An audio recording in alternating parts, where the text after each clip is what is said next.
아타리 게임에서 탐험은 모르는 길을 시험하는 일입니다. 그런데 기존 DQN의 엡실론 그리디는 대부분 가장 좋아 보이는 행동을 하다가 정해진 확률로 매 순간 전혀 무작위 버튼을 누릅니다. 레이싱 게임 엔듀로라면 앞차를 추월하기 위한 긴 경로보다 한 프레임의 갑작스러운 조향이 생기기 쉽습니다. 노이즈 네트워크스 4 익스플로레이션은 랜덤성을 행동 버튼이 아니라 신경망의 가중치 안으로 옮겼습니다. 한번 바뀐 가중치는 여러 상태에서 일관된 행동 성향을 만들 수 있고 노이즈의 크기까지 게임 보상으로 학습합니다. 논문은 이 작은 구조 변경을 DQN, 듀얼링, A3C에 적용해 57개 아타리 게임에서 비교했습니다. 이번 영상은 왜 매 순간의 무작위 행동이 긴 탐험에 약한지, 노이즈넷이 어떤 식으로 행동 전체를 흔드는지, 실제 점수와 한계가 무엇인지 살펴봅니다. 엡실론 그리디의 규칙은 단순합니다. 확률 1에서 엡실론을 뺀 만큼은 현재 Q밸류가 가장 큰 행동을 선택하고 나머지 확률에는 행동 집합에서 무작위로 하나를 고릅니다. 구현은 쉽지만 노이즈가 매 시점 독립적이고 상태를 고려하지 않습니다. 좁은 통로에서 오른쪽으로 피한 다음 가속해야 하는 상황에서도 첫 행동과 다음 행동 사이에 탐험 의도가 이어지지 않습니다. 논문은 이를 로컬 디더링이라고 부릅니다. 우연히 새로운 상태에 도달하려면 연속된 여러 행동이 맞아야 하는 게임에서 매 프레임에 동전 던지기는 확률을 빠르게 작게 만듭니다. 엡실론 스케줄도 사람이 시작값과 끝값을 정해야 하며 모든 게임과 모든 학습 단계에 같은 규칙을 적용합니다. 즉, 많이 흔든다고 반드시 더 넓게 탐험하는 것은 아닙니다. 노이즈넷은 완전 연결층의 가중치와 편향의 노이즈를 넣습니다.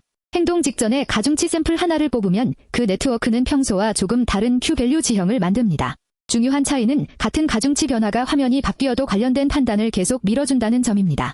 엔듀로에서 추월 성향이 강해진 샘플은 한 프레임의 왼쪽 버튼이 아니라 앞차 위치와 도로 상태에 따라 여러 단계의 조향과 가속을 함께 바꿀 수 있습니다.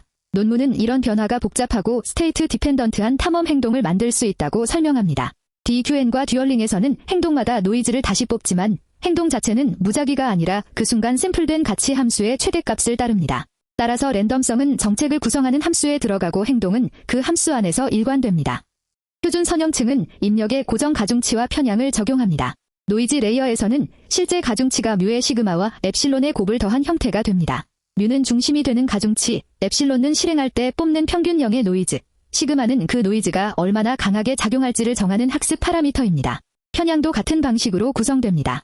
역전파는 일반 가중치뿐 아니라 시그마에도 전달되므로 보상 손실을 줄이는 방향으로 노이즈 크기가 자동 조절됩니다. 별도의 탐험 보상 가중치를 사람이 맞추는 대신 게임 성능이 가중치 불확실성의 강도를 밀어 올리거나 낮춥니다. 다만 이것은 베이지안 사후분포를 정확히 추정하는 방법은 아닙니다. 논문도 단순히 파라미터에 노이즈를 주고 그 강도를 학습하는 방법으로 범위를 한정합니다. 손실을 가장 작게 만드는 결정론적 해가 존재한다면 시그마가 결국 0으로 줄어들 것이라고 예상할 수 있습니다. 저자들은 이 가설을 확인하기 위해 5개 아타리 게임에서 노이즈 레이어의 평균 절대 시그마를 추적했습니다. 마지막 층의 시그마는 모든 게임에서 학습이 진행될수록 감소했습니다. 하지만 그 앞층은 폰과 빔 라이더에서만 감소했고 나머지 3개 게임에서는 오히려 증가했습니다. 게임마다 곡선 모양도 달랐고 같은 게임에서도 시드에 따라 차이가 있었습니다. 이는 노이즈넷이 하나의 고정 탐험 스케줄을 따라가는 것이 아니라 문제와 학습 단계에 맞춰 서로 다른 노이즈 구조를 유지할 수 있음을 보여줍니다. 동시에 단순히 노이즈가 줄었다는 사실만으로 탐험이 좋아졌다고 판단하면 안 된다는 뜻이기도 합니다. 층별 시그마와 실제 방문 상태를 함께 봐야 합니다. 모든 가중치마다 독립 노이즈를 하나씩 뽑으면 입력수와 출력수의 곱만큼 난수가 필요합니다. DQN처럼 단일 스레드에서 자주 행동하는 에이전트에는 이 생성 비용이 부담이 될 수 있습니다. 논문은 입력마다 하나, 출력마다 하나의 가우시안 노이즈를 뽑고 두 벡터를 조합해 전체 가중치 노이즈 행렬을 만드는 팩터라이즈드 방식을 사용했습니다.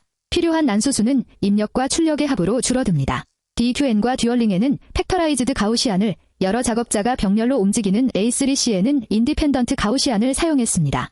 논문의 A3C 추가 실험에서는 팩터라이즈드 버전도 중앙각 99로 기준선 80보다 높아 계산 절약이 반드시 성능 저하로 이어지지는 않았습니다. 이 장면은 노이즈넷이 수식 아이디어뿐 아니라 실제 행동 루프 비용까지 고려한 설계임을 보여줍니다. 노이즈넷은 새 에이전트 하나만 제안한 것이 아니라 서로 다른 새 구조에 같은 원리를 적용했습니다. DQN과 듀얼링에서는 엡실론 그리디를 제거하고 완전 연결층을 노이즈 레이어로 바꿨습니다.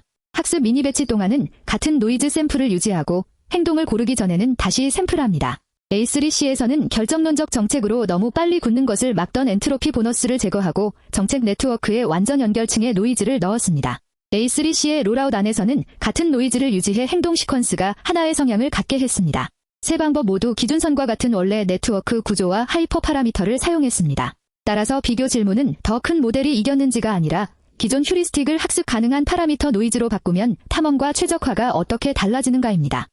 실험은 랜덤 노옵 시작을 쓰는 57개 아타리 게임에서 진행됐습니다.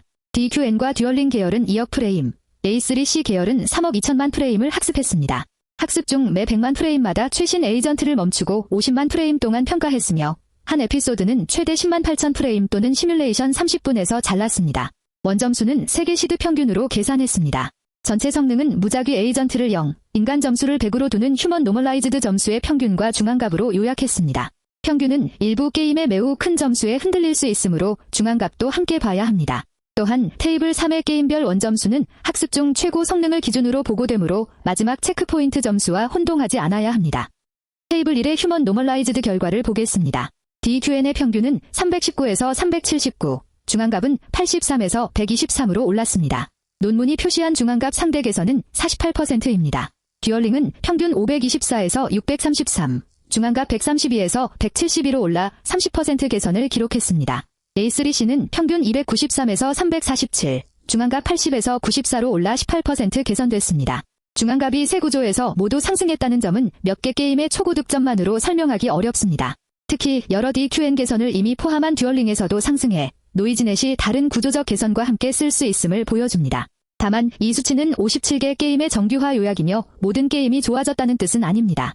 게임별 원점수에는 변화폭이 더 선명합니다.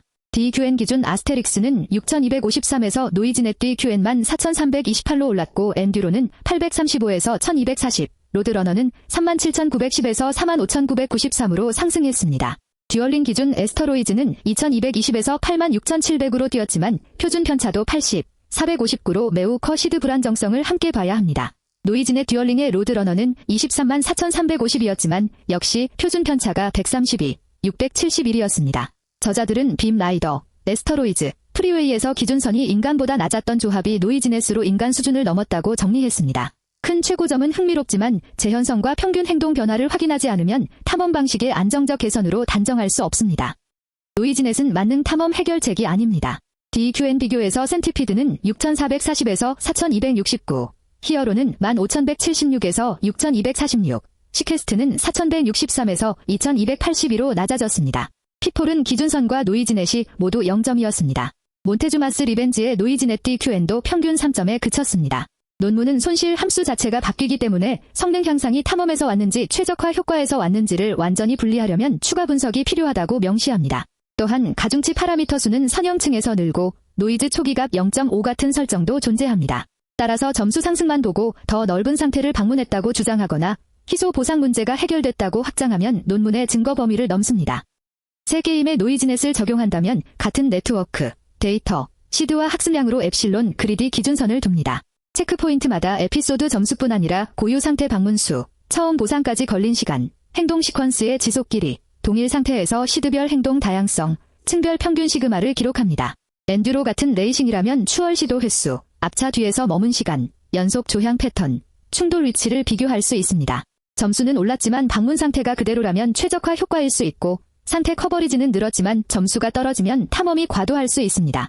노이즈를 고정한 평가와 새로 샘플한 평가를 나눠 일관성도 확인해야 합니다.